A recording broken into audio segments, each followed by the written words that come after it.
Hi friends, ದಿನದ ಎಲ್ಲ ಪ್ರಮುಖ ಸುದ್ದಿಯನ್ನು ನಿಮಗೆ ತಲುಪಿಸುವ mastmaga.comನ ಫುಲ್ ನ್ಯೂಸ್ಗೆ ಸ್ವಾಗತ. ನಾನು ಅಮರ್ ಪ್ರಸಾದ್.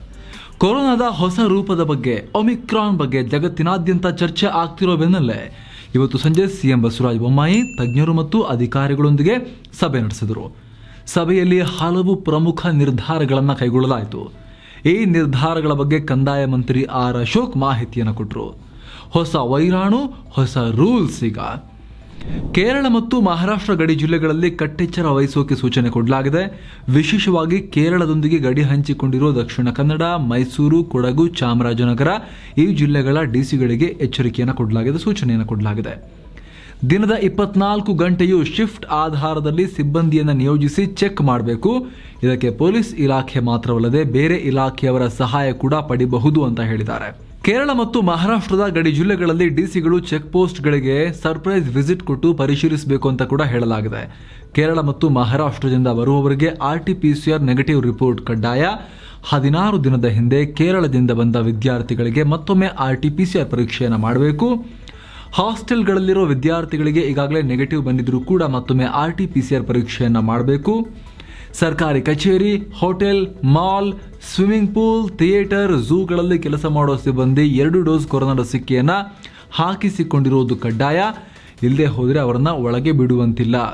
ಎಲ್ಲೆಲ್ಲಿ ಶಾಲಾ ಕಾಲೇಜುಗಳಲ್ಲಿ ಕೊರೋನಾ ಹೆಚ್ಚಾಗಿದೆಯೋ ಅಲ್ಲಿ ಹೆಚ್ಚಿನ ನಿಗಾ ವಹಿಸುವಂತೆ ಜಿಲ್ಲಾಧಿಕಾರಿಗಳಿಗೆ ಸೂಚನೆಯನ್ನು ಕೊಡಲಾಗಿದೆ. ಶಾಲಾ ಕಾಲೇಜುಗಳಿಗೆ ಶೀಘ್ರದಲ್ಲೇ ಆರೋಗ್ಯ ಇಲಾಖೆ ಮಾರ್ಗಸೂಚಿಯನ್ನು ಕೂಡ ಬಿಡುಗಡೆ ಮಾಡಲಿದೆ. ಸಾಂಸ್ಕೃತಿಕ ಕಾರ್ಯಕ್ರಮಗಳನ್ನು ಆದಷ್ಟು ಮುಂದೂಡುವಂತೆ ಸಲಹೆ ಕೂಡ ಕೊಡಲಾಗಿದೆ. ಈಗ ಆಲ್ರೆಡಿ ನಿಗದಿಯಾಗಿರೋ ಕಾರ್ಯಕ್ರಮಗಳನ್ನು ಮಾಡಬಹುದು. ಮದುವೆ, ಸಭೆ ಸಮಾರಂಭ, ರಾಜಕೀಯ ಕಾರ್ಯಕ್ರಮಗಳಲ್ಲಿ ಎಲ್ಲರೂ ಕೂಡ ಮಾಸ್ಕ್ ಧರಿಸುವುದು ಕಡ್ಡಾಯ. ಅಂತಾರಾಷ್ಟ್ರೀಯ ವಿಮಾನ ನಿಲ್ದಾಣಗಳಲ್ಲಿ ಕೊರೋನಾ ಪರೀಕ್ಷೆಯನ್ನು ಮತ್ತಷ್ಟು ತೀವ್ರವಾಗಿ ನಡೆಸೋಕೆ ತೀರ್ಮಾನ ಕೈಗೊಳ್ಳಲಾಗಿದೆ. ಕ್ರಿಸ್ಮಸ್ ಮತ್ತು ಹೊಸ ವರ್ಷಕ್ಕೆ ಸಂಬಂಧಪಟ್ಟ ಹಾಗೆ ಮತ್ತೊಂದು ಸಭೆ ನಡೆಸಿ ಡಿಸಿಷನ್ಸ್ ಹೇಳ್ತೀವಿ ಅಂತ ಕೂಡ ಸರ್ಕಾರ ಹೇಳಿದೆ. ಈಗಿರೋ ವೈರಸ್ಗಿಂತ 5 ಪಟ್ಟು ಹೆಚ್ಚು ವೇಗವಾಗಿ ಹರಡುತ್ತೆ ಈ ಒಮಿಕ್ರಾನ್ ಮಾದರಿ ಅಂತ ತಜ್ಞರು ಮಾಹಿತಿ ಕೊಟ್ಟಿದ್ದಾರೆ ಅಂತ ಆರ್ ಅಶೋಕ್ ಹೇಳಿದರು ಸಚಿವರು. ಆದರೆ ರಾಜ್ಯದಲ್ಲಿ ಹೊಸ ತಳಿಯ ವೈರಾಣು ಇನ್ನೂ ಕೂಡ ಪತ್ತೆ ಆಗಿಲ್ಲ. ಬೂಸ್ಟರ್ ಡೋಸ್ ಕೊಡೋದ್ರ ಬಗ್ಗೆ, ಅಂದರೆ ಆಲ್ರೆಡಿ 2 ಡೋಸ್ ಹಾಕಿಸಿಕೊಂಡಿರೋರಿಗೆ 3ನೇ ಡೋಸ್ ಬೂಸ್ಟರ್ ಶಾಟ್ ರೀತಿ ಕೊಡೋ ಬಗ್ಗೆ ಕೇಂದ್ರ ಸರ್ಕಾರಕ್ಕೆ ಮನವಿ ಮಾಡಿದ್ದೀವಿ. ಅವರು ಅನುಮತಿ ಕೊಟ್ಟರೆ ಫ್ರಂಟ್ ಲೈನ್ ವರ್ಕರ್ಸ್ಗೆ ಮೊದಲ ಹಂತದಲ್ಲಿ ಬೂಸ್ಟರ್ ಡೋಸ್ ಅನ್ನ ಕೊಡಲಾಗುತ್ತೆ ಅಂತ ಕೂಡ ಸಚಿವರು ಮಾಹಿತಿಯನ್ನು ಕೊಟ್ಟಿದ್ದಾರೆ. ಕೊರೋನಾದ ಒಮಿಕ್ರಾನ್ ತಳಿ ಕಾಣಿಸಿಕೊಂಡ ಬೆನ್ನಲ್ಲೇ ಇಡೀ ವಿಶ್ವವೇ ಅಲರ್ಟ್ ಆಗ್ತಾ ಇದೆ. ಈಗಾಗಲೇ ಕೊರೋನಾದಿಂದ ಹೊಡೆತ ತಿಂದು ಸಾಕಾಗಿ ಹೋಗಿದೆ. ಈ ಸಲ ಬೇಗನೆ ಮುನ್ನೆಚ್ಚರಿಕೆ ಕ್ರಮ ಕೈಗೊಳ್ತಿದ್ದಾರೆ. ಯಾಕಂದರೆ ಕಳೆದ 2 ಸಲ ಅಲೆ ಬಂದು ಹೆಂಗೆ ಹೊಡೆದಿದೆ ಅಂತ ಗೊತ್ತು ಇವರಿಗೆ. ಅದೇ ರೀತಿ ನಮ್ಮ ದೇಶದಲ್ಲೂ ಕೂಡ ರಿಯಾಕ್ಷನ್ ಸ್ವಲ್ಪ ಸ್ಟ್ರಾಂಗ್ ಆಗಿ ಕಾಣಿಸ್ತಾ ಇದೆ. ಇವತ್ತು ಪ್ರಧಾನಿ ಮೋದಿ ನೇತೃತ್ವದಲ್ಲಿ ಈ ಒಮಿಕ್ರಾನ್ ಸಂಬಂಧ ಮಹತ್ವದ ಸಭೆ ನಡೆದಿದೆ. ಈ ವೇಳೆ ಪ್ರಧಾನಿ ಮೋದಿ ಅಧಿಕಾರಿಗಳಿಗೆ ಭಾರತಕ್ಕೆ ಬರೋದು ವಿದೇಶಗಳಿಂದ ಮತ್ತು ಭಾರತದಿಂದ ವಿದೇಶಿ ಪ್ರಯಾಣ ಇದ್ರ ಮೇಲೆ ನಿರ್ಬಂಧ ಇದೆಯಲ್ಲ, ಅದನ್ನು ತೆರವುಗೊಳಿಸೋ ಪ್ಲಾನ್ ಏನು ಮಾಡಲಾಗಿದೆ. ಈಗ ತೆಗಿಬೇಕೆಲ್ಲ ಓಪನ್ ಮಾಡಬೇಕು ಅಂತ, ಅದನ್ನು ಸ್ವಲ್ಪ ಪುನರ್ ಪರಿಶೀಲನೆ ಮಾಡಿ ಇವಾಗಲೇ ಮಾಡೋ ಸೂಕ್ತನ ಚೆಕ್ ಮಾಡ್ಕೊಳ್ಳಿ ಅಂತ ಸೂಚಿಸಿದ್ದಾರೆ. ಡಿಸೆಂಬರ್ 15ರಿಂದ ಅಂತಾರಾಷ್ಟ್ರೀಯ ವಿಮಾನಯಾನವನ್ನು ಆರಂಭ ಮಾಡೋದಾಗಿ ಇತ್ತೀಚೆಗಷ್ಟೇ ಕೇಂದ್ರ ನಾಗರಿಕ ವಿಮಾನಯಾನ ಸಚಿವಾಲಯ ತಿಳಿಸಿತ್ತು. ಅದರ ಬೆನ್ನಲ್ಲೇ ಒಮಿಕ್ರಾನ್ ಕೊರೋನಾ ತಳಿ ಈಗ ಕಾಟ ಶುರು ಮಾಡಿರುವುದರಿಂದ ಮತ್ತೆ ಚೆಕ್ ಮಾಡಿ ಪರಿಶೀಲನೆ ಮಾಡಿ ಅಂತ ಪ್ರಧಾನಿ ಮೋದಿ ಸೂಚಿಸಿದ್ದಾರೆ. ಜೊತೆಗೆ ವಿದೇಶಗಳಿಂದ ಬರೋರನ್ನ ಮಾನಿಟರ್ ಮಾಡಬೇಕು, ಕೊರೋನಾ ಪರೀಕ್ಷೆ ನಡೆಸಬೇಕು. ಅದರಲ್ಲೂ ಕೂಡ ಕೇಂದ್ರ ಆರೋಗ್ಯ ಇಲಾಖೆ ರಿಸ್ಕ್ ಲಿಸ್ಟ್ನಲ್ಲಿ ಸೇರಿಸಿರೋ ದೇಶಗಳಿಂದ ಬರೋ ಪ್ರಯಾಣಿಕರ ಕಡೆಗೆ ಹೆಚ್ಚಿನ ಗಮನ ನೀಡಬೇಕು ಅಂತ ಹೇಳಿದ್ದಾರೆ. ಒಮಿಕ್ರಾನ್ ತಳಿ ಪತ್ತೆಯಾಗಿರೋ ದಕ್ಷಿಣ ಆಫ್ರಿಕಾ, ಬೋಟ್ಸ್ವಾನಾ, ಇಸ್ರಾಯೇಲ್ ಮತ್ತು ಹಾಂಗ್ಕಾಂಗ್ ದೇಶಗಳು ಈ ರಿಸ್ಕ್ ಲಿಸ್ಟ್ನಲ್ಲಿ ಸೇರಿವೆ. ಇನ್ನು ಸಂಪುಟ ಕಾರ್ಯದರ್ಶಿ, ಆರೋಗ್ಯ ಕಾರ್ಯದರ್ಶಿ, ಭಾರತದ ಕೋವಿಡ್ ಟಾಸ್ಕ್ ಫೋರ್ಸ್ ಮುಖ್ಯಸ್ಥರು ಕೂಡ ಈ ಸಭೆಯಲ್ಲಿ ಭಾಗಿಯಾಗಿದ್ದರು. ಇನ್ನು ದಕ್ಷಿಣ ಆಫ್ರಿಕಾದಿಂದ ಬರೋ ಪ್ರಯಾಣಿಕರನ್ನ ಮುಂಬೈ ಏರ್ಪೋರ್ಟ್ನಲ್ಲಿ ಪರೀಕ್ಷೆ ನಡೆಸಿ ಕ್ವಾರಂಟೈನ್ಗೆ ಒಳಪಡಿಸಲಾಗುತ್ತೆ. ಒಂದು ವೇಳೆ ಪಾಸಿಟಿವ್ ಬಂದರೆ ಜಿನೋಮ್ ಸೀಕ್ವೆನ್ಸಿಂಗ್ ಕೂಡ ಮಾಡಲಾಗುತ್ತೆ ಅಂತ ಮೇಯರ್ ಹೇಳಿದ್ದಾರೆ. ಬಂದಿರೋ ಕೊರೋನಾ ಯಾವ ತಳಿ ಅಂತ ತಿಳಿದುಕೊಳ್ಳೋಕೆ ಜಿನೋಮ್ ಸೀಕ್ವೆನ್ಸಿಂಗ್ ಪರೀಕ್ಷೆ ನಡೆಸಲಾಗುತ್ತೆ. ಇನ್ನು ಗುಜರಾತ್ ಕೂಡ ದಕ್ಷಿಣ ಆಫ್ರಿಕಾ ಸೇರಿದಂತೆ ಕೆಲವು ದೇಶಗಳಿಂದ ಬರೋ ಪ್ರಯಾಣಿಕರಿಗೆ RT-PCR ಪರೀಕ್ಷೆಯನ್ನು ಕಡ್ಡಾಯ ಮಾಡಿದೆ. ಈ ನಡುವೆ ವಿಶ್ವ ಆರೋಗ್ಯ ಸಂಸ್ಥೆ ಆಗ್ನೇಯ ಏಷ್ಯಾದ ದೇಶಗಳು ನಿಗಾ ವಹಿಸಬೇಕು, ವ್ಯಾಕ್ಸಿನೇಷನ್ ಹೆಚ್ಚು ಮಾಡಬೇಕು ಅಂತ ಮನವಿ ಮಾಡಿದೆ. ಮತ್ತೊಂದು ಕಡೆ ದಿಲ್ಲಿ ಸಿಎಂ ಅರವಿಂದ್ ಕೇಜ್ರಿವಾಲ್ ಪ್ರಧಾನಿ ಮೋದಿಗೆ ಕಾಲ್ ಮಾಡಿದ್ದು ಎಲ್ಲ ರೀತಿಯ ಅಂತಾರಾಷ್ಟ್ರೀಯ ವಿಮಾನಯಾನ ಸ್ತಬ್ಧ ಮಾಡಿ, ಭಾರಿ ಕಷ್ಟದಿಂದ ಕೊರೋನಾದಿಂದ ದೇಶ ಚೇತರಿಸಿಕೊಳ್ತಾ ಇದೆ. ಹೀಗಾಗಿ ಹೊಸ ತಳಿ ಭಾರತಕ್ಕೆ ಬರದಂತೆ ತಡೆಯೋಕೆ ಎಲ್ಲ ರೀತಿಯ ಕಠಿಣ ಕ್ರಮ ಕೈಗೊಳ್ಳಿ ಅಂತ ಆಗ್ರಹ ಮಾಡಿದ್ದಾರೆ. ಕೊರೋನಾದ ಒಮಿಕ್ರಾನ್ ತಳಿ ಮುಂದಿನ ತಿಂಗಳು ನಿಗದಿಯಾಗಿರೋ ಭಾರತ ದಕ್ಷಿಣ ಆಫ್ರಿಕಾ ನಡುವಿನ ಕ್ರಿಕೆಟ್ ಸರಣಿಯನ್ನ ಕೂಡ ಡೌಟ್ ಅನ್ನೋ ರೀತಿ ಮಾಡಿದೆ. ಭಾರತ ದಕ್ಷಿಣ ಆಫ್ರಿಕಾಗೆ ಹೋಗಿ ಕ್ರಿಕೆಟ್ ಆಡಬೇಕಾಗಿರೋದ್ರಿಂದ ಈ ಬಗ್ಗೆ ಮಾತನಾಡಿರೋ BCCI ಖಜಾಂಚಿ ಧೂಮಲ್, ಟೂರ್ನಿ ನಡಿಬೇಕು ಅನ್ನೋದು ನಮ್ಮ ಪ್ರಯಾರಿಟಿ, ಆದರೆ ಆಟಗಾರರ ಸೇಫ್ಟಿ ಕೂಡ ತುಂಬಾ ಮುಖ್ಯ ಅಂತ ಹೇಳಿದ್ದಾರೆ. ಕೇಂದ್ರ ಕ್ರೀಡಾ ಸಚಿವ ಅನುರಾಗ್ ಠಾಕೂರ್ ಮಾತನಾಡಿ, ಇಂಥ ಪರಿಸ್ಥಿತಿಯಲ್ಲಿ BCCI ಕೇಂದ್ರ ಸರ್ಕಾರದ ಅನುಮತಿಯನ್ನು ಪಡಿಬೇಕು, ಅವರು ಅನುಮತಿಗಾಗಿ ನಮ್ಮ ಹತ್ರ ಮಾತಾಡಲಿ, ಆಮೇಲೆ ಕೇಂದ್ರ ಸರ್ಕಾರ ನಿರ್ಧಾರ ಮಾಡುತ್ತೆ ಅಂತ ಹೇಳಿದ್ದಾರೆ. ಒಮಿಕ್ರಾನ್ ವೇರಿಯಂಟ್ ಹಿನ್ನೆಲೆಯಲ್ಲಿ ಜಿಂಬಾಬ್ವೆಯಲ್ಲಿ ನಡೀತಾ ಇದ್ದ ICC ಮಹಿಳೆಯರ ಕ್ರಿಕೆಟ್ ವಿಶ್ವಕಪ್ನ ಕ್ವಾಲಿಫೈಯರ್ ಪಂದ್ಯಗಳನ್ನ ಕೂಡ ತಕ್ಷಣದಿಂದಲೇ ಕೈಬಿಡಲಾಗಿದೆ ಅಂತ ICC ಘೋಷಿಸಿದೆ. ಈ ಟೂರ್ನಿಯಲ್ಲಿ ಈಗಾಗಲೇ ಹಲವು ಪಂದ್ಯಗಳು ನಡೆದಿದ್ವು. ಡಿಸೆಂಬರ್ 5ನೇ ತಾರೀಖಿನವರೆಗೆ ಟೂರ್ನಿ ನಡೆಯಬೇಕಾಗಿತ್ತು. ಆದರೆ ಈಗ ಕೊರೋನಾದ ಹೊಸ ತಳಿ ಹಿನ್ನೆಲೆಯಲ್ಲಿ ಟೂರ್ನಿಯನ್ನೇ ಕೈಬಿಡಲಾಗಿದೆ. ಸದ್ಯ ಟೀಮ್ ರ್ಯಾಂಕಿಂಗ್ಸ್ ಆಧಾರದಲ್ಲಿ ಬಾಂಗ್ಲಾದೇಶ, ಪಾಕಿಸ್ತಾನ ಮತ್ತು ವೆಸ್ಟ್ ಇಂಡೀಸ್ ತಂಡಗಳು ಮಹಿಳೆಯರ ಕ್ರಿಕೆಟ್ ವಿಶ್ವಕಪ್ಗೆ ಅರ್ಹತೆ ಪಡೆದಿವೆ. ಧಾರವಾಡದ SDM ಕಾಲೇಜ್ ಆಫ್ ಮೆಡಿಕಲ್ ಸೈನ್ಸ್ನಲ್ಲಿ ಕೊರೋನಾ ಓಟ ಮುಂದುವರೆದಿದೆ ಮತ್ತು 77 ಮಂದಿಗೆ ಕೊರೋನಾ ಬಂದಿದೆ. ಒಟ್ಟು ಸೋಂಕಿತರ ಸಂಖ್ಯೆ 281ಕ್ಕೆ ಏರಿಕೆಯಾಗಿದೆ. ಒಂದೇ ಕಡೆ ಹಾಸ್ಟೆಲ್ಗಳಲ್ಲೇ ವಿದ್ಯಾರ್ಥಿಗಳನ್ನ ಕ್ವಾರಂಟೈನ್ ಮಾಡಿ ಇಟ್ಟು ಚಿಕಿತ್ಸೆ ಕೊಡಲಾಗ್ತಾ ಇದೆ. ಕಾಲೇಜಿಗೆ ಹೊಸ ಅಡ್ಮಿಷನ್ಗಳನ್ನು ಕೂಡ ಸ್ಟಾಪ್ ಮಾಡಲಾಗಿದೆ. ಆಸ್ಪತ್ರೆಯ ಎಂಟ್ರಿ ಮತ್ತು ಎಕ್ಸಿಟ್ ಪಾಯಿಂಟ್ಗಳನ್ನು ಸೀಲ್ ಮಾಡಲಾಗಿದೆ. ಅಡ್ಮಿಟ್ ಆದವರ ಪೈಕಿ ಯಾರಿಗೆ ನೆಗೆಟಿವ್ ಬರುತ್ತೋ ಅವರನ್ನು ಮಾತ್ರವೇ ಡಿಸ್ಚಾರ್ಜ್ ಮಾಡಲಾಗ್ತಾ ಇದೆ. ಆರೋಗ್ಯ ಸಚಿವ ಡಾಕ್ಟರ್ ಸುಧಾಕರ್ ಕೂಡ ಈ ಬಗ್ಗೆ ಮಾಹಿತಿಯನ್ನು ಕೊಟ್ಟಿದ್ದಾರೆ. ಜೊತೆಗೆ ಒಂದು ಅಂತಾರಾಷ್ಟ್ರೀಯ ಶಾಲೆಯಲ್ಲಿ 34 ಮಕ್ಕಳಿಗೆ, ಮತ್ತೊಂದು ಶಾಲೆಯಲ್ಲಿ 12 ಮಕ್ಕಳಿಗೆ ಕೊರೋನಾ ಪತ್ತೆಯಾಗಿದೆ ಅಂತ ಕೂಡ ಹೇಳಿದ್ದಾರೆ. ಈ ಮೂಲಕ ಶೈಕ್ಷಣಿಕ ಸಂಸ್ಥೆಗಳು ಹೊಸ ಕೊರೋನಾ ಅಲಿಯಾಸ್ ಹಾಟ್ಸ್ಪಾಟ್ ಆಗ್ತಿದಾವ ಅನ್ನುವಂತಹ ಒಂದು ಕನ್ಸರ್ನ್, ಒಂದು ಕಳವಳ ಮೂಡೋಕ್ಕೂ ಕೂಡ ಈ ಘಟನೆಗಳು ಕಾರಣ ಆಗ್ತಾ ಇದೆ. ಒಮಿಕ್ರಾನ್ ವೇರಿಯಂಟ್ ಬಗ್ಗೆ ಕೂಡ ಮಾತನಾಡಿರೋ ಆರೋಗ್ಯ ಸಚಿವ ಡಾಕ್ಟರ್ ಕೆ ಸುಧಾಕರ್, ಈ ಬಗ್ಗೆ ನಾವು ಕೇಂದ್ರ ಆರೋಗ್ಯ ಇಲಾಖೆಯೊಂದಿಗೆ ನಿರಂತರವಾಗಿ ಸಂಪರ್ಕದಲ್ಲಿದ್ದೀವಿ. ದಕ್ಷಿಣ ಆಫ್ರಿಕಾ, ಹಾಂಗ್ಕಾಂಗ್, ಇಸ್ರೇಲ್, ಬೋಟ್ಸ್ವಾನಾ ಸೇರಿದಂತೆ ಕೆಲವೊಂದು ಕಡೆ ಕಾಣಿಸಿಕೊಂಡಿದೆ ಈ ಕೊರೋನಾದ ಹೊಸ ರೂಪಾಂತರಿ. ಈ ಒಮಿಕ್ರಾನ್ ಡೆಲ್ಟಾಗಿಂತ ವೇಗವಾಗಿ ಹರಡುತ್ತೆ ಅನ್ನೋ ಬಗ್ಗೆ ಮಾಹಿತಿ ಇದೆ. ಹೀಗಾಗಿ ಈ ದೇಶಗಳಿಂದ ಬರೋ ಪ್ರಯಾಣಿಕರು ಬೆಂಗಳೂರಿಗೆ ಬಂದು ಇಳಿದ ತಕ್ಷಣ ಅವರಿಗೆ RT-PCR ಪರೀಕ್ಷೆ ಮಾಡಲಾಗುತ್ತೆ. ಅದರಲ್ಲಿ ಪಾಸಿಟಿವ್ ಬಂದರೆ ಅವರನ್ನು ಪ್ರತ್ಯೇಕವಾಗಿ ಇಟ್ಟು ಅವಶ್ಯಕತೆ ಬಿದ್ದರೆ ಚಿಕಿತ್ಸೆ ಕೊಡ್ತೀವಿ. ನೆಗೆಟಿವ್ ಬಂದರೂ ಕೂಡ ಹೋಮ್ ಕ್ವಾರಂಟೈನ್ ಕಡ್ಡಾಯ ಅಂತ ಹೇಳಿದ್ದಾರೆ. ಜೊತೆಗೆ 45 ಲಕ್ಷ ಜನ ಇನ್ನೂ 2ನೇ ಡೋಸ್ ಕೊರೋನಾ ಲಸಿಕೆ ಪಡೆದಿಲ್ಲ. ಅವರು ಮುಂದೆ ಬಂದು ಲಸಿಕೆ ಹಾಕಿಸಿಕೊಳ್ಳಿ ಬೇಗ. ಕಳೆದ 6 ತಿಂಗಳಲ್ಲಿ ನಮ್ಮಲ್ಲಿ 6 ಜಿನೋಮಿಕ್ ಲ್ಯಾಬ್ಗಳು ರೆಡಿಯಾಗಿವೆ. ಅಲ್ಲಿಗೆ ಸ್ಯಾಂಪಲ್ಗಳನ್ನು ಕಳಿಸಿ ಕೊರೋನಾ ವೈರಸ್ ರೂಪ ಬದಲಿಸುವ ಬಗ್ಗೆ ನಿಗಾ ಇಡ್ತೀವಿ ಅಂತ ಹೇಳಿದ್ದಾರೆ.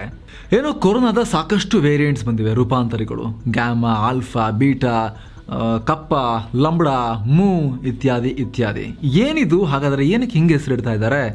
ಇದಕ್ಕೆ ನಾವು ಇವತ್ತು ನಿಮಗೆ ಉತ್ತರವನ್ನು ಕೊಡ್ತೀವಿ. ಹಾಗೆ ಒಮಿಕ್ರಾನ್ ಅನ್ನೋ ಹೆಸರನ್ನ ಇಡೋದರ ಹಿಂದೆ ಇಲ್ಲಿ ಚೀನಾದ ಕೈವಾಡ ಇದೆಯಾ ಅನ್ನೋ ಬಗ್ಗೆ ಕೂಡ ಇಲ್ಲಿ ಚರ್ಚೆ ನಡೀತಾ ಇದೆ. ಅದೇನು ಅಂತ ಬಿಡಿಸಿ ಹೇಳ್ತೀವಿ ನೋಡಿ. ಈಗ WHO ಈ ಹೊಸ ಮಾದರಿ B.1.1.529 ಈ ವೇರಿಯಂಟ್ಗೆ, ಬೋಟ್ಸ್ವಾನದ ಈ ವೇರಿಯಂಟ್ಗೆ ಒಮಿಕ್ರಾನ್ ಅಂತ ಹೆಸರಿಟ್ಟಿದೆ. ಆದರೆ ವಿಜ್ಞಾನ ಜಗತ್ತು ಇದು ಪತ್ತೆ ಆದ ತಕ್ಷಣ ಇದಕ್ಕೆ NU ಅಂತ ಕರೆಯೋಕೆ ಶುರು ಮಾಡಿತ್ತು. ಪಕ್ಕ WHO ನೂ ಅಂತಾನೆ ಇಡ್ತಾರೆ ಅಂತ ಗ್ಯಾರಂಟಿ ಇತ್ತು ಸೈಂಟಿಫಿಕ್ ಕಮ್ಯುನಿಟಿಗೆ, ವೈಜ್ಞಾನಿಕ ಜಗತ್ತಿಗೆ. ಆದರೆ WHO ಹಂಗೆ ಮಾಡಿಲ್ಲ, ಇವರು ಒಮಿಕ್ರಾನ್ ಅಂತ ಇಟ್ಟಿದ್ದಾರೆ. ಯಾಕೆ ಸೈಂಟಿಫಿಕ್ ಕಮ್ಯುನಿಟಿಗೆ ನೂ ಅಂತಾನೆ ಇಡ್ತಾರೆ ಅನ್ನೋ ಕಾನ್ಫಿಡೆನ್ಸ್ ಇತ್ತು? ಯಾಕೆ ಅಂತ ಹೇಳಿದ್ರೆ, ವಿಶ್ವ ಆರೋಗ್ಯ ಸಂಸ್ಥೆ ಗ್ರೀಕ್ ಆಲ್ಫಾಬೆಟ್ಸ್ ಆಧಾರದ ಮೇಲೆ ಈ ಕೊರೋನಾ ವೇರಿಯಂಟ್ಗೆ ಹೆಸರನ್ನು ಇಡ್ತಾ ಬಂದಿತ್ತು. ಆಲ್ಫಾ, ಗ್ಯಾಮಾ, ಬೀಟಾ, ಲಂಬಡಾ, ಕಪ್ಪ, ಮೂ ಇತ್ಯಾದಿ ಹೆಸರುಗಳನ್ನು ಇಡ್ತಾ ಬಂದಿತ್ತು. ಈಗ ನೆಕ್ಸ್ಟ್ ಇದ್ದಿದ್ದೆ ಮೂ ಆದಮೇಲೆ ನೂನೇ ಇದ್ದಿತ್ತು, NU, ಆಮೇಲೆ XI ಇತ್ತು. ಹೀಗಾಗಿ ಈ ಸಲ ನೂ ಪಕ್ಕ ಅಂತ ನೂ ಅಂತ ಕರಿತಾ ಇದ್ರು ವಿಜ್ಞಾನಿಗಳು. ಆದರೆ WHO ನೂ ಮತ್ತು XI ಎರಡನ್ನ ಕೂಡ ಸ್ಕಿಪ್ ಮಾಡಿ, ಜಂಪ್ ಮಾಡಿ ಸೀದಾ ಒಮಿಕ್ರಾನ್ಗೆ ಹೋಗಿದ್ದಾರೆ. ಯಾಕೆ ಹಿಂಗೆ ಮಾಡಿದ್ದೀರಿ ನೀವು ಅಂತ ಕೇಳಿದ್ರೆ ಅವ್ರು ಹೇಳ್ತಿದ್ದಾರೆ, ನೂ ಅನ್ನೋ ಪ್ರೊನೌನ್ಸಿಯೇಷನ್ ಇಂಗ್ಲಿಷ್ನ ನ್ಯೂ ರೀತಿ ಕೇಳಿಸ್ಬಿಡಬಹುದು, ಹೀಗಾಗಿ ಕನ್ಫ್ಯೂಷನ್ ಬೇಡ ಅಂತ ಹಿಂಗೆ ಮಾಡಿದ್ದೀವಿ ಅಂತ ವಿಶ್ವ ಆರೋಗ್ಯ ಸಂಸ್ಥೆ ಹೇಳ್ತಾ ಇದೆ. ಆದರೆ ಇಲ್ಲಿ ಕಾನ್ಸ್ಪಿರಸಿ ಥಿಯರಿ ಏನು ಹೇಳ್ತಾ ಇದೆ ಅಂತ ಹೇಳಿದ್ರೆ, ಚರ್ಚೆ ಏನು ನಡೀತಾ ಇದೆ ಅಂತ ಹೇಳಿದ್ರೆ, ಇಲ್ಲ ಈ NU ನೂ ಮತ್ತು ಈ XI ಈ ಎರಡೂ ಕೂಡ ಚೀನಾದಲ್ಲಿ ಕಾಮನ್ ಸರ್ನೇಮ್ಗಳು. ಹೀಗಾಗಿ ನೂ ಮತ್ತು XI ಎರಡನ್ನ ಕೂಡ ಸ್ಕಿಪ್ ಮಾಡಿದೆ ವಿಶ್ವ ಆರೋಗ್ಯ ಸಂಸ್ಥೆ. ಚೀನಾನ ಎದುರು ಹಾಕೊಳ್ಳಿಕ್ಕೆ ಇಷ್ಟ ಇಲ್ಲದೆ, ಚೀನಾಗೆ ಇರಿಟೇಟ್ ಮಾಡೋಕ್ಕೆ ಇಷ್ಟ ಇಲ್ಲದೆ ಹಿಂಗೆ ಮಾಡಿದ್ದಾರೆ ಅವರು. ಅದರಲ್ಲೂ ಕೂಡ ಚೀನಾದ ಈಗಿನ ಅಧ್ಯಕ್ಷ ಶಿ ಜಿನ್ಪಿಂಗ್ ಇದೆಯಲ್ಲ, ಅದು ಪ್ರೊನೌನ್ಸಿಯೇಷನ್ ಶಿ ಜಿನ್ಪಿಂಗ್ ಆದರೂ ಕೂಡ ಅದು ಬರಿಬೇಕಾದ್ರೆ XI ಅಂತಾನೆ ಬರುತ್ತೆ. ಹೀಗಾಗಿನೇ ಈ ನು ಮತ್ತು XIಯನ್ನು ಸ್ಕಿಪ್ ಮಾಡಿದ್ದಾರೆ, ಸೀದಾ ಒಮಿಕ್ರಾನ್ಗೆ ಹೋಗಿದ್ದಾರೆ. ಇದು ಚೀನಾಗೆ ಬಕೆಟ್ ಹಿಡಿಯೋ ಕೆಲಸ ಅನ್ನುವಂಥ ಟೀಕೆಯನ್ನು ಕೂಡ ವಿಶ್ವ ಆರೋಗ್ಯ ಸಂಸ್ಥೆ ಮೇಲೆ ಮಾಡಲಾಗ್ತಾ ಇದೆ.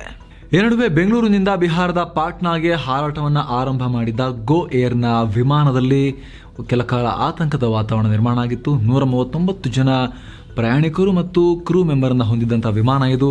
ಇದ್ದಕ್ಕಿದ್ದ ಹಾಗೆ ನಾಗ್ಪುರ್ನಲ್ಲಿ ಎಮರ್ಜೆನ್ಸಿ ಲ್ಯಾಂಡಿಂಗ್ ಮಾಡಬೇಕಾಗಿ ಬಂತು. ನಾಗ್ಪುರ್ ಏರ್ಪೋರ್ಟ್ನಲ್ಲಿ ಯಾಕೆ ಅಂತ ಹೇಳಿದ್ರೆ ಕಾಕ್ಪಿಟ್ನಲ್ಲಿ ಇಂಜಿನ್ ವಾರ್ನಿಂಗ್ ಶುರುವಾಯಿತು, ಇಂಜಿನಲ್ಲೇನೋ ಸಮಸ್ಯೆ ಆಗಿದೆ ಅಂತ.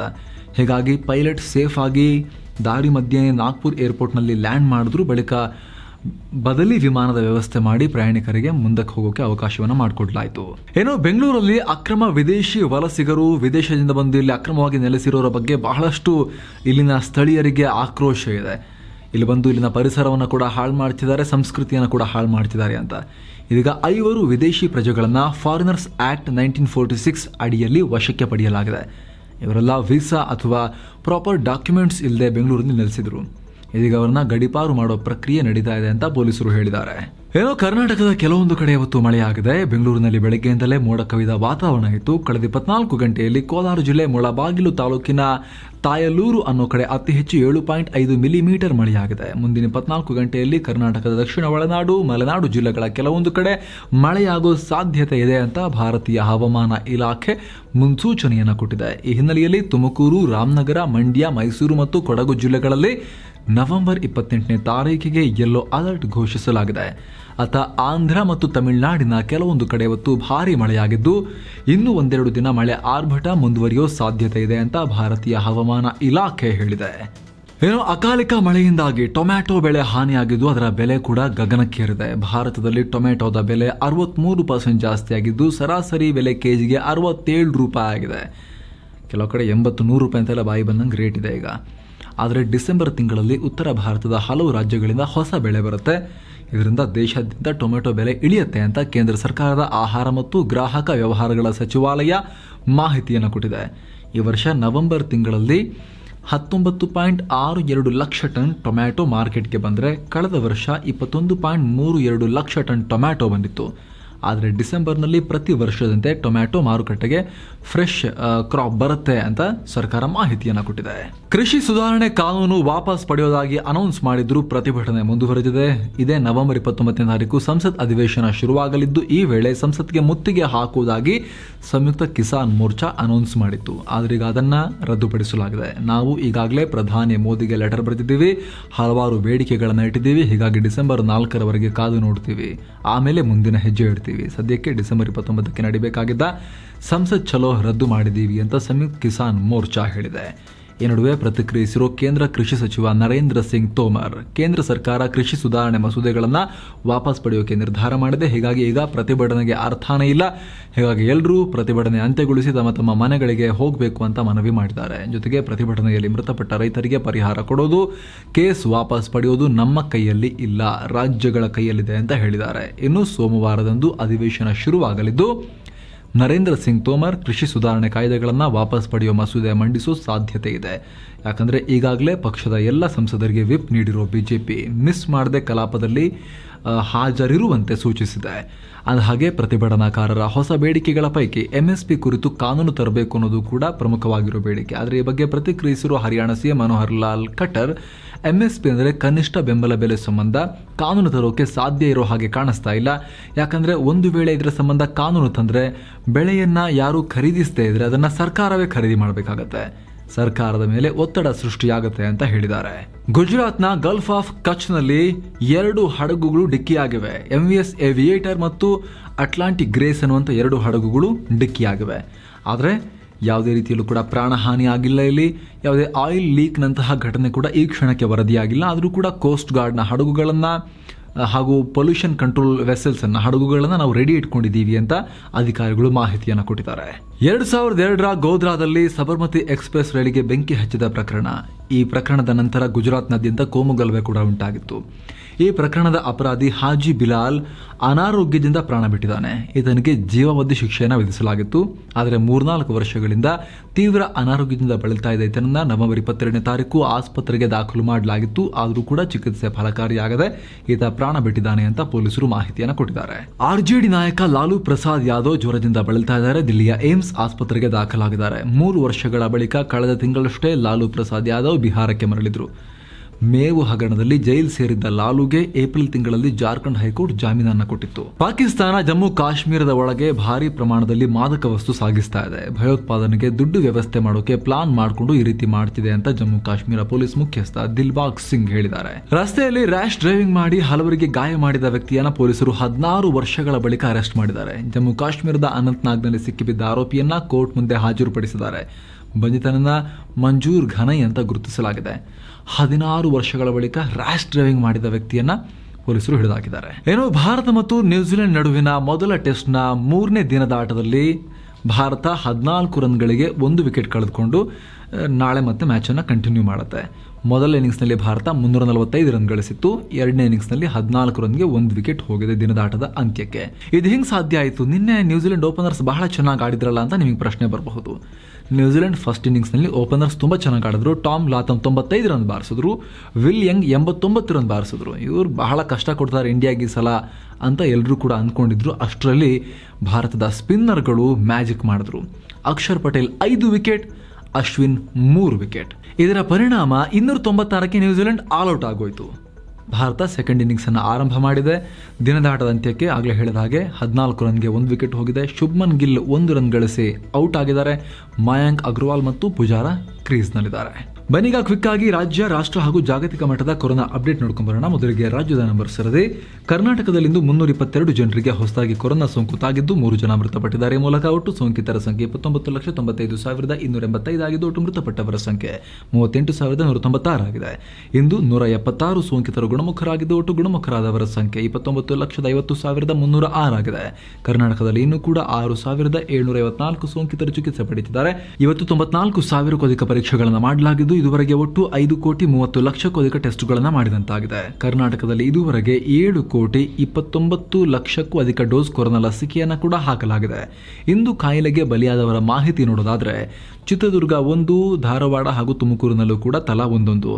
ಇಂದು ದಾಖಲಾದ ಹೊಸ ಪ್ರಕರಣದ ಮಾಹಿತಿ ನೋಡೋದಾದ್ರೆ ಬೆಂಗಳೂರು ನಗರ 149, ಧಾರವಾಡ 76, ಮೈಸೂರು 27, ದಕ್ಷಿಣ ಕನ್ನಡ 13, ಹಾಸನ, ತುಮಕೂರು ತಲಾ 7, ಚಿತ್ರದುರ್ಗ, ಉಡುಪಿ ತಲಾ 5, ಬೆಂಗಳೂರು ಗ್ರಾಮಾಂತರ, ಚಿಕ್ಕಮಗಳೂರು, ಉತ್ತರ ಕನ್ನಡ ತಲಾ 4, ಬೆಳಗಾವಿ, ಚಾಮರಾಜನಗರ, ಕೊಡಗು, ಶಿವಮೊಗ್ಗ ತಲಾ 3, ಬೀದರ್, ಗದಗ, ಕೊಪ್ಪಳ ತಲಾ 2, ಚಿಕ್ಕಬಳ್ಳಾಪುರ, ಕೋಲಾರ, ಮಂಡ್ಯ ತಲಾ 1 ಪ್ರಕರಣ. ಇನ್ನು ದೇಶದ ವಿಚಾರಕ್ಕೆ ಬಂದರೆ ಕಳೆದ 24 ಗಂಟೆಗಳಲ್ಲಿ 8,318 ಜನರಿಗೆ ಹೊಸದಾಗಿ ಕೊರೋನಾ ಸೋಂಕು ದೃಢಪಟ್ಟಿದ್ದು 465 ಸೋಂಕಿತರು ಮೃತಪಟ್ಟಿದ್ದಾರೆ. ಈ ಮೂಲಕ ಒಟ್ಟು ಸೋಂಕಿತರ ಸಂಖ್ಯೆ 3,45,63,000 ದಾಟಿದ್ದು ಒಟ್ಟು ಮೃತಪಟ್ಟವರ ಸಂಖ್ಯೆ 4,67,933 ಆಗಿದೆ. ಕಳೆದ 24 ಗಂಟೆಗಳಲ್ಲಿ 10,967 ಸೋಂಕಿತರು ಗುಣಮುಖರಾಗಿದ್ದು ಒಟ್ಟು ಗುಣಮುಖರಾದವರ ಸಂಖ್ಯೆ 3,39,88,000 ದಾಟಿದೆ. ದೇಶದಲ್ಲಿ ಇನ್ನೂ ಕೂಡ 1,07,000ಕ್ಕೂ ಹೆಚ್ಚು ಸೋಂಕಿತರು ಚಿಕಿತ್ಸೆ ಪಡೆಯುತ್ತಿದ್ದಾರೆ. ಭಾರತದಲ್ಲಿ ಗುಣಮುಖ ಪ್ರಮಾಣ 98.34% ಇದ್ದು ಸಾವಿನ ಪ್ರಮಾಣ 1.35% ಇದೆ. ದೇಶದಲ್ಲಿ ನಿನ್ನೆ 9.69 ಲಕ್ಷ ಪರೀಕ್ಷೆಗಳನ್ನು ನಡೆಸಲಾಗಿದ್ದು ಇದುವರೆಗೆ ಒಟ್ಟು 63.82 ಕೋಟಿ ಟೆಸ್ಟ್ಗಳನ್ನು ನಡೆಸಿದಂತಾಗಿದೆ. ದೇಶದಲ್ಲಿ ನಿನ್ನೆ 73.58 ಲಕ್ಷಕ್ಕೂ ಹೆಚ್ಚು ಡೋಸ್ ಕೊರೋನಾ ಲಸಿಕೆ ಹಾಕಲಾಗಿದ್ದು ಇದುವರೆಗೆ ಒಟ್ಟು 121.06 ಕೋಟಿಗೂ ಅಧಿಕ ಡೋಸ್ ಲಸಿಕೆ ಹಾಕಿದಂತಾಗಿದೆ. ಇನ್ನು ಜಾಗತಿಕ ವಿಚಾರಕ್ಕೆ ಬಂದರೆ ಇಡೀ ಪ್ರಪಂಚದಲ್ಲಿ ಕಳೆದ 24 ಗಂಟೆಗಳಲ್ಲಿ 5.94 ಲಕ್ಷಕ್ಕೂ ಹೆಚ್ಚು ಜನರಿಗೆ ಕೊರೋನಾ ಸೋಂಕು ದೃಢಪಟ್ಟಿದೆ. ಈ ಮೂಲಕ ಜಾಗತಿಕ ಸೋಂಕಿತರ ಸಂಖ್ಯೆ 26.07 ಕೋಟಿ ದಾಟಿದ್ದು ಒಟ್ಟು ಮೃತಪಟ್ಟವರ ಸಂಖ್ಯೆ 51.91 ಲಕ್ಷ ದಾಟಿದೆ. ಇನ್ನು ಟಾಪ್ 5 ಕೊರೋನಾ ಪೀಡಿತ ರಾಷ್ಟ್ರಗಳ ಅಪ್ಡೇಟ್ ನೋಡೋದಾದರೆ ಅಮೆರಿಕ 51,000ಕ್ಕೂ ಅಧಿಕ, ಭಾರತ 8,000ಕ್ಕೂ ಅಧಿಕ, ಬ್ರೆಜಿಲ್ 12,000ಕ್ಕೂ ಅಧಿಕ, ಯುನೈಟೆಡ್ ಕಿಂಗ್ಡಮ್ 49,000ಕ್ಕೂ ಅಧಿಕ, ರಷ್ಯಾ 33,000ಕ್ಕೂ ಅಧಿಕ. ಸೊ ಫ್ರೆಂಡ್ಸ್, ಇದಾಗಿತ್ತು ಇವತ್ತಿನ ಫುಲ್ ನ್ಯೂಸ್. ನಾವು ಕುಯ್ದಿಲ್ಲ, ಎಳೆದಿಲ್ಲ, ಕಿರಿಚಾಡಿಲ್ಲ, ಕೇವಲ ಸುದ್ದಿಯ ರೀತಿಯಲ್ಲಿ ನಿಮಗೆ ತಲುಪಿಸುವಂತಹ ಪ್ರಯತ್ನವನ್ನು ಮಾಡಿದ್ದೀವಿ. ನಮ್ಮ ಈ ಪ್ರಯತ್ನ ನಿಮಗೆ ಇಷ್ಟ ಆಗ್ತಿದ್ರೆ ದಯವಿಟ್ಟು mastmaga.comನ ಚಾನಲ್ಗೆ ಸಬ್ಸ್ಕ್ರೈಬ್ ಮಾಡಿ, ಪಕ್ಕದ ಬೆಲ್ ಐಕಾನ್ ಮೇಲೆ ಕ್ಲಿಕ್ ಮಾಡೋದನ್ನು ಯಾವುದೇ ಕಾರಣಕ್ಕೂ ಮರಿಬೇಡಿ. Thank you so much. ಮತ್ತೆ ಭೇಟಿ ಆಗ್ತಿರೋಣ. ನಮಸ್ತೆ.